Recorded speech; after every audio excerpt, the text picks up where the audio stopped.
The second popular source that I'm using is from Psychology Today, and it's entitled The Hierarchy of Grief, Who is the Biggest Loser?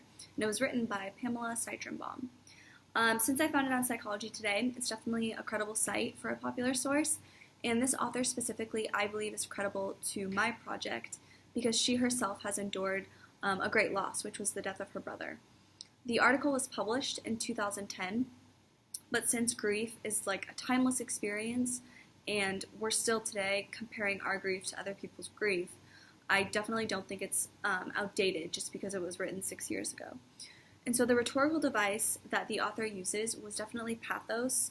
I felt very sympathetic toward her because of the loss that she talked about, but then also I felt sympathetic toward everyone that was enduring a loss because she made it clear that the degree of loss doesn't really matter. What matters is that the suffering can be just as great, and we need to acknowledge that.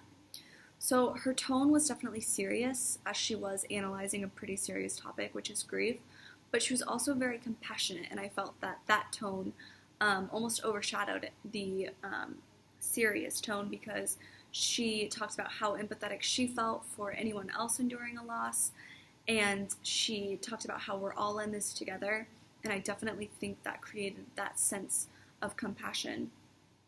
And so I think that my ideas align with hers because her main point specifically was that it doesn't matter who is suffering the most, and someone's obviously going to be suffering the most.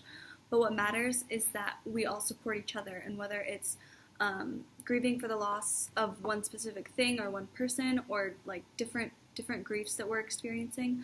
But if we come together, we can ease the pain of all persons involved.